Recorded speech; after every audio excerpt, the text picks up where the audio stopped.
Position কোনোভাবে proper ওয়েতে মানে যে প্যারামিটার রিকোয়ারমেন্ট আছে সেই প্যারামিটার রিকোয়ারমেন্টের অনুসার যদি কোনো রত্নর মধ্যে বা কোনো মাইন্সে অ্যামালগামেট করছে না, তখন সেই রত্নটা কিন্তু 100% ইনকমপ্লিট হয়ে যায়। অথচ দর্শক বন্ধু এটা কিন্তু মনে রাখবেন, টেস্টিং আপনি জিএসআই, আমি তিনটে বড় কোম্পানি নাম বলবো যেখানে সবচেয়ে বেশি লোক রিলায়েবল টেস্টিং সেন্টারতে, যেমন হচ্ছে আমাদের ওয়েস্ট বেঙ্গলে যেটা সবচেয়ে বেশি রিলায়েবল ওটা হচ্ছে geological survey of India, right. Second one IGI, এবং সেটা যেহেতু একটা বিরাট টাইম কিলিং সার্টিফিকেশন আছে বলে যার জন্য অনেকে আইজিআই করতে চায় না, একটু সময় সাপেক্ষ। মানে আপনি যদি আজকে আইজিআই জমা করবেন, এক তো ওখানে বিভিন্ন রকম আইডি এবং কোম্পানির নামের ব্যাপার আছে, রেজিস্ট্রেশনের ব্যাপার আছে, অথবা ইন্ডিভিজুয়ালি যদি কেউ যায় তো একটা বিরাট একটা চার্জেবল ব্যাপার আছে। আচ্ছা, ঠিক আছে, তো সেই অনুসার আর তার সাথে কি আছে 15-16 দিন লেগে যায় একটা সার্টিফিকেশনের জন্য। GSI 24 hours. আচ্ছা, জিএসআইতে এমনও টেস্টিংয়ের মানে অপশান আছে, যদি আপনি আজকেই চাইবেন তাহলে সকালে গিয়ে আপনি কিন্তু বিকেলে পেয়ে যাবেন, মানে লাইক তৎকাল। হ্যাঁ তৎকাল, কিন্তু ওখানে জিজ্ঞেস করতে হবে, তার একটা চার্জ আছে আলাদা। আর ওরা সব দিন করে না এই সিস্টেমটা, মাঝে মাঝে করে, এটা আপনি জেনে নিলে ভালো হয়।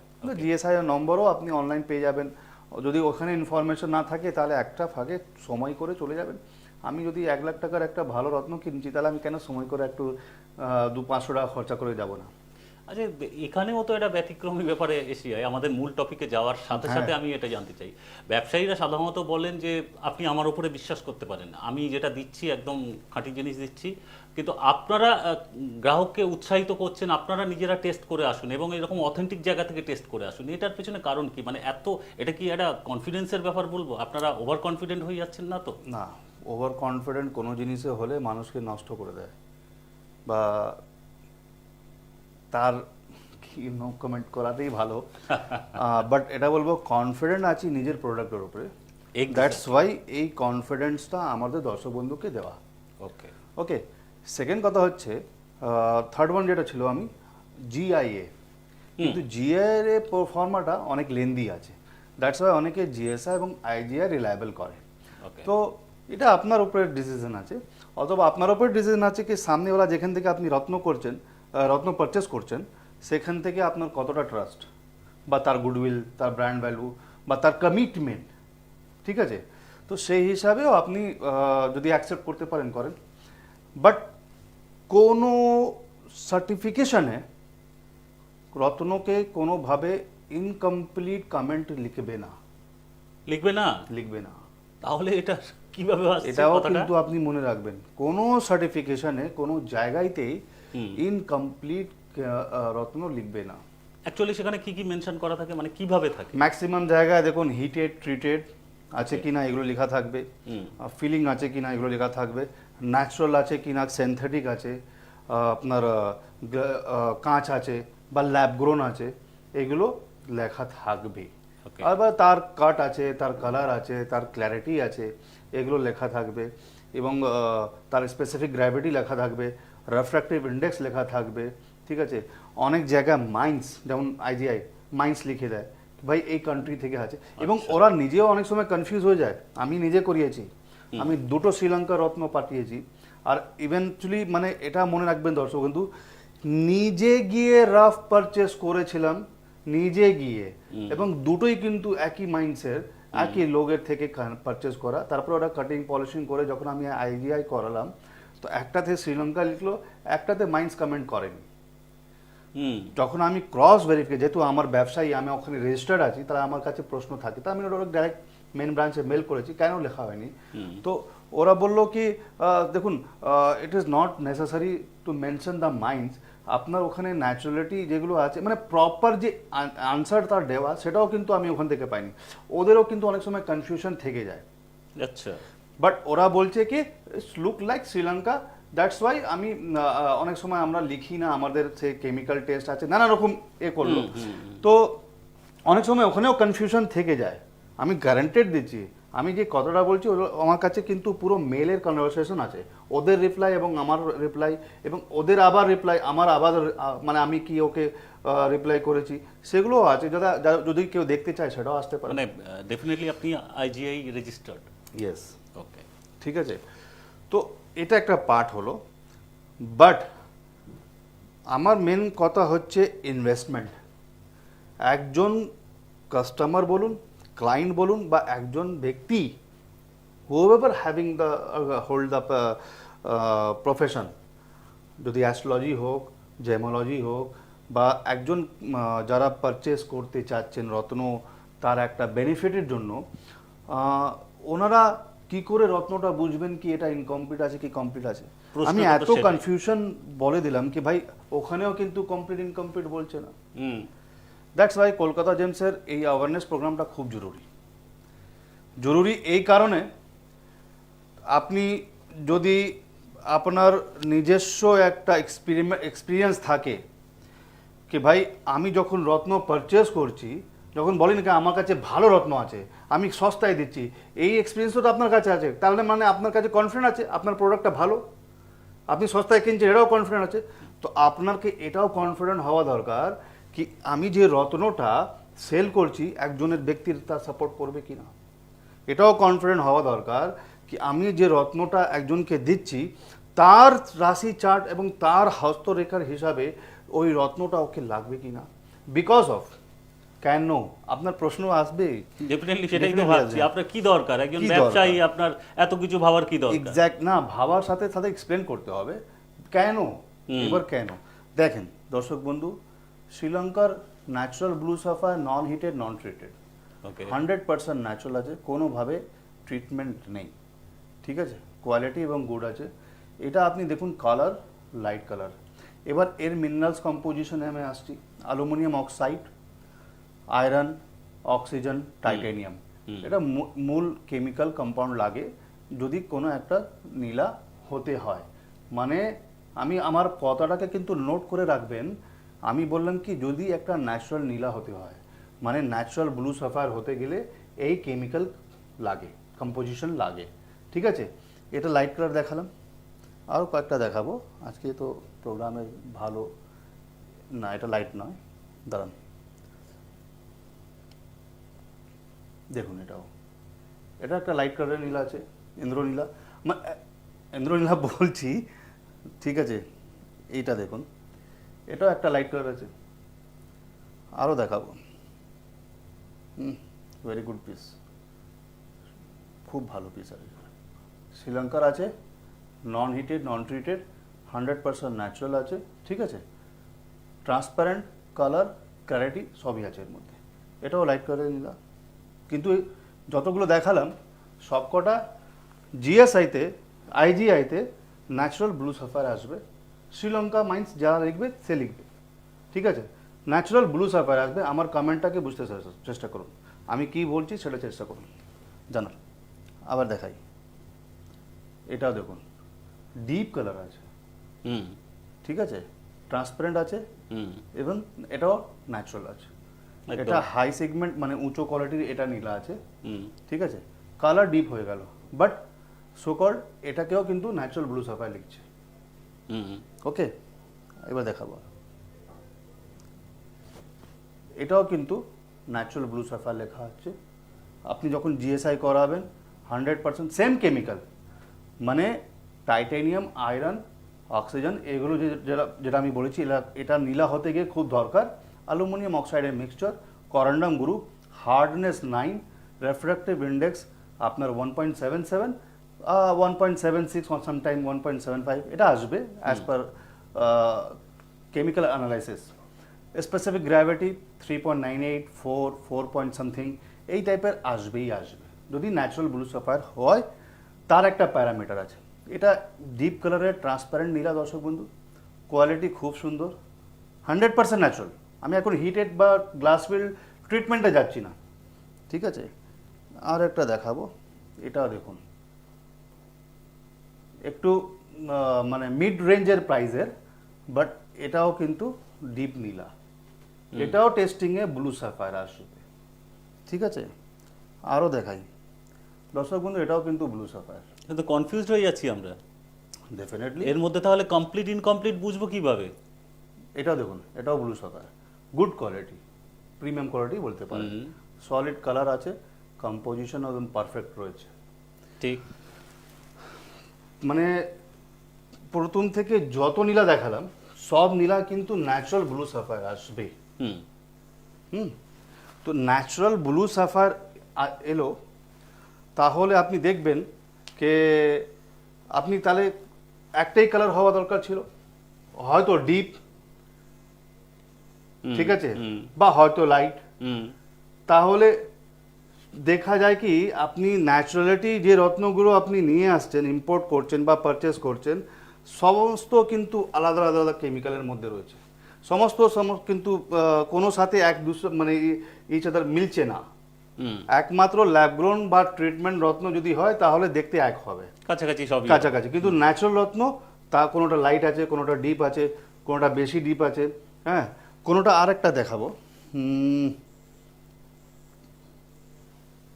এইটা দেখুন, এটা আপনারা হয়তো দেখতে মনে হচ্ছে কি খুবই নীলা আছে, এটা মানে নীলা আছে ডেফিনেটলি, এটাও টেস্টিং এ নীলা লিখবে, কিন্তু এর কম্পোজিশনের মধ্যে একটা রেডিয়াস টিঞ্চ বা পিঙ্কিশ টিঞ্চ আবার রয়েছে।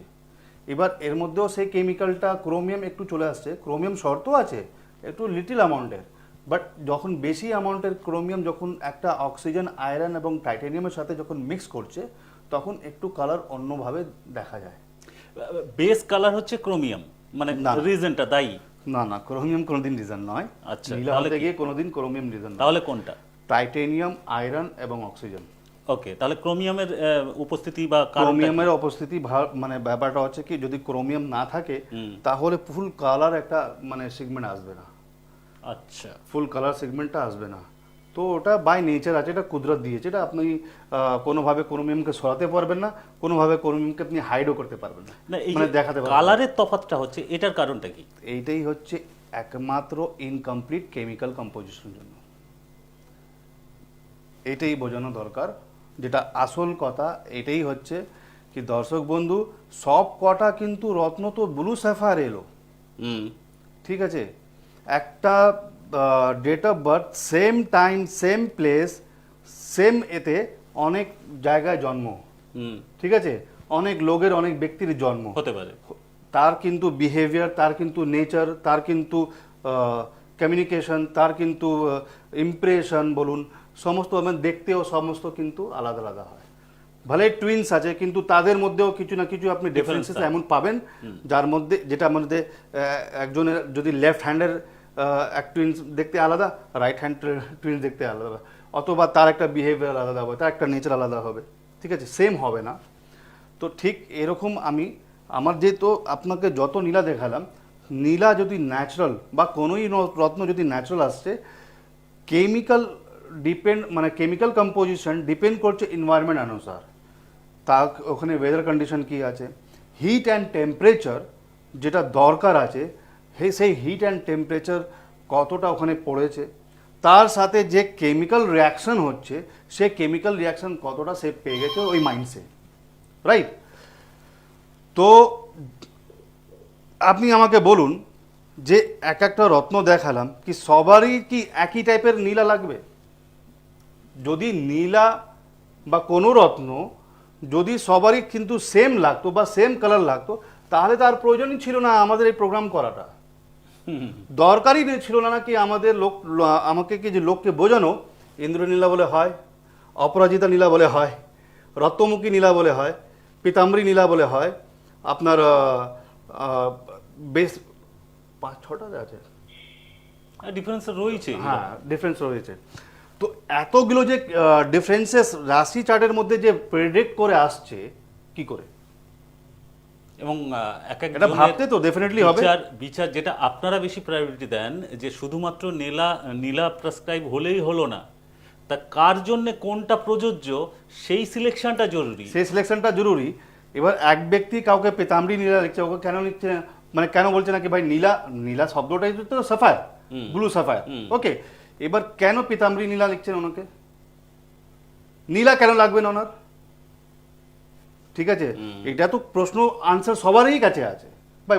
সোজা বলবে কি ওনার শনি বৃহস্পতির দেখলাম কি একসাথে দিলে ভালো রেজাল্ট হবে, ডাইরেক্ট নীলার যদি সাপোর্ট দেওয়া হয় তাহলে ভালো রেজাল্ট হবে না বা ভালো সাপোর্ট করবে না। যদি বলা হয় কি ভাই রত্নমুখী নীলা দিচ্ছেন, তো কেন না আপনি সোজাসুজি নীলা দিচ্ছেন, রত্নমুখী নীলা বলাটা ব্যাপারটা কি আছে? সোজা সোজা লিখে দিচ্ছেন কি ভাই ব্লু সাফায়ার লিখতে হবে, ব্লু সাফায়ার পড়তে হবে, কেন রত্নমুখী নীলাটা দিচ্ছেন? বা অনেক সময় দেখা গেল প্রেডিকশন চার্টের মধ্যে অপরাজিতা নীলা মানে সাফ করে কিন্তু বোল্ড লাইনে লিখে দেন। যারা মানে কনসেপ্টিভ, আমি বলবো ভালো ভালো অ্যাস্ট্রোলজার যারা আমার যোগাযোগ আছেন, ওনারা কিন্তু ওনাদের অনেক সময় চার্টটাও আসে আমাদের কাছে, তো আমি দেখি কি কমপ্লিট কিন্তু ভালোভাবে লিখে দেয় কি ভাই অপরাজিতা নীলা পড়তে হবে। তার জন্য সেটাই দরকার। তার জন্য তাহলে কেনই শুধু লিখলো না কি ভাই ব্লু সাফায়ার পড়তে হবে? বলতেই পারতেন 5 রতি ব্লু সাফায়ার পড়ুন। অনেক সময় দেখবেন ইন্দ্রনীলা লিখে, ব্র্যান্ডেড শোরুমেও যদি আপনি যাচ্ছেন কোনো জায়গায় জ্যোতিষী দেখাচ্ছেন, সেখানেও কিন্তু মেনশন করা কি ভাই ইন্দ্রনীলা পড়তে হবে, রাইট? তো কেন সিরিফ মানে ব্লু সাফায়ার লেখে না? এটা আসবো, এই আলোচনারই কন্টিনিউশন থাকবে, কিন্তু একজন বন্ধু টেলিফোনে কানেক্ট করেছেন, তাকে ওয়েলকাম করব। নমস্কার। নমস্কার দাদা, কে বলছেন? আমি সমীর বলছি জামশেদপুর থেকে। জামশেদপুর থেকে বলুন, আপনি কি প্রশ্ন নিয়ে ফোন করছেন? এক্সট্রোনেট তো খুব ভালো প্রোগ্রাম হয়, নলেজে তো। ওকে, আমার একটা ছিল কি বলে পীতাম্বরী নীলার অ্যাকচুয়ালি কি রকম দাম পড়বে? আচ্ছা, আর কোনো প্রশ্ন আছে? আর টোপাজের বিষয়ে জানার ছিল ব্যাস। বলুন। টোপাজের বিষয়টা কি জানতে চাইছে, মানে ন্যাচারাল টোপাজ নাকি? টোপাজ, যেহেতু পোকরাজ করার সামর্থ্য নেই, ভালো টোপাজ যেটা বেশি ভালো কাজ করবে কিছুদিন হলেও সেটা ন্যাচারাল টোপাজ না so called market name topaz? Hello, আমি বলতে চাইছি আপনি কি ন্যাচারাল টোপাজ খুঁজছেন, মানে ন্যাচারাল ইয়েলো টোপাজ খুঁজছেন, নাকি আপনি যেটা মার্কেট নেম টোপাজ সেটা খুঁজছেন? ন্যাচারালি ইয়েলো টোপাজ খুঁজছি, যেটা আমাকে মানে শুট করবে। ঠিক আছে, দেখিয়ে দেবো। আচ্ছা, আপনি টিভিতেই তাহলে শুনতে থাকুন, উনি এক্সপ্লেন করছেন। ওকে, আচ্ছা আচ্ছা আচ্ছা। বেশ। প্রথম প্রশ্ন কি ছিল? আপনি এই টোপাসটা দিয়ে শুরু করুন, ওনারা এটা থাকুক। ন্যাচারাল ইয়েলো টোপাজ দেখুন আমি আপনাকে দেখাচ্ছি, ন্যাচারাল ইয়েলো টোপাজ আপনি বাজারে পাবেন না, সোজা কথা। ফুল ট্রিটমেন্ট হয়। সাদা টোপাজ আমি এর আগেও এক্সপ্লেন করেছিলাম, সাদা টোপাজে নিচে কলারটা মানে নিচে কোনো জায়গাতে ডাউন সাইডে ডাউনওয়ার্ডে কালারকে একটু কোনোভাবে ট্রিট করে দেওয়া হয় যাতে ওর সারফেসে এরকম ইয়েলো বা গোল্ডেন দেখানো যায়। তো ন্যাচারাল ইয়েলো টোপাজ যদি আপনি খুঁজছেন তাহলে খুব কম আছে। আমি আপনি মানে ব্যাপারটা কি, উনি বললেন কি এখন এই মুহূর্তে পোকরাজ পড়ার এখন সেরকম কন্ডিশন, মানে উনি চাইছেন না তোর খরচা করতে, সোজা কথা, ঠিক আছে? তো ন্যাচারাল টোপাজ যদি উনি খোঁজেন তাহলে ঠকে যাবেন, কেন ওনার প্রাইসটা এমনই নেবে সেরকম পোকরাজের কাছাকাছি, মানে কম দামি পোকরাজ যেটা আফ্রিকান পোকরাজ অ্যাস্ট্রোলজিক্যালি, বা অনেক জায়গায় হয়তো কিছু দিয়ে দিল, সেটা পরের কথা, গ্লাস পেডও দিতে পারে, তো ওইরকম দাম নেওয়া হবে। তো আমি বলবো দাদা ভাই, এই যে সিট্রিন টোপাসটা যেটা সো কল, আমি বললাম না, জিজ্ঞেস করলাম কি ভাই so call market name topaz যেটা বলে বিক্রি হচ্ছে, এরকম সিট্রিন আপনি ধারণ করতে পারেন পোকরাজের উপরত্ন হিসাবে। ওকে, আর দেখেন প্রাইমারিলি আপনি যে প্রশ্নটা করেছিলেন, এই দেখতে দেখতেই আমি একটু বলি, এটা অ্যাওয়ারনেস অনুষ্ঠান, তো বেসিক্যালি দাম সংক্রান্ত তথ্যটা প্রোভাইড না করার চেষ্টা করা হয় এখানে, কারণ এটা কমার্শিয়ালি ট্রিট করা হয় না। আর যাদেরই আগ্রহ যে কোন রত্নের কি ধরনের প্রাইস, কলকাতা জেমসে কি ধরনের প্রাইস, কারণ কলকাতা জেমস বাজার থেকে অন্তত 20% রিজনেবল প্রাইসে তুলে দেয়, এটা তো আপনারা অনেকেই জানেন। তো সেটা কি ধরনের প্রাইস, বাজারে কি চলছে, এখানে কেমন চলছে, এক হতে পারে সরাসরি চলে আসতে পারেন, আদারওয়াইজ যে কলকাতা জেমসের হেল্পলাইন নাম্বার যাচ্ছে সেখানে ফোন করে চলে আসতে পারেন বা জেনে নিতে পারেন রাতার। তো সেই তথ্যগুলো একদম স্পষ্ট হয়ে যাবে। আর যারা আসতে চান তারা দূর দূরান্ত থেকে যেখান থেকেই আসুন, গড়িয়াহাটে, কলকাতার গড়িয়াহাটে চলে আসলেই একদম প্রাইম লোকেশনে, গড়িয়াহাট থানার কাছেই সরাসরি চলে আসতে পারবেন। আমরা অনুষ্ঠানের একদম শেষের দিকে চলে এসেছি, কিন্তু প্রত্যেকটা ক্ষেত্রেই একটা মনের মধ্যে অসম্পূর্ণতা কাজ করে। আজকেও যেমন নীলা নিয়ে আমরা জানছি, সেটা কিন্তু যতটা পারা যায় কমপ্লিট করার চেষ্টা, কলকাতা জেমসের প্রচেষ্টা তাই থাকে। ঠিক সেই কারণেই এই মুহূর্তে ইমতিয়াজজি আবার প্রস্তুত। দেখা যাক আরো দেখাবো ডাইরেক্ট টিভিতে দিয়ে, যেহেতু সময় কম আছে বলে। দর্শক বন্ধু, এখানে আপনারা টিভি স্ক্রিনে যারা যেটা দেখছেন সব কটা কিন্তু ইনকমপ্লিট নীলা আছে, প্রত্যেকটা রত্ন কিন্তু ইনকমপ্লিট আছে। এবার ইনকমপ্লিট কম্পোজিশনের মধ্যে আপনি কখন জানতে পারবেন কি আপনার জন্য, ধরে রাখুন ফর এক্সাম্পল এটা দেখুন, আপনি তো ভাবছেন লাইট কালারে রয়েছে, ইন্দ্রনীলা যদি আপনাকে ধারণ করতে হয় তাহলে আপনি লাইট কালারের ধারণ করবেন, ঠিক আছে, অ্যাস্ট্রোলজিক্যালি।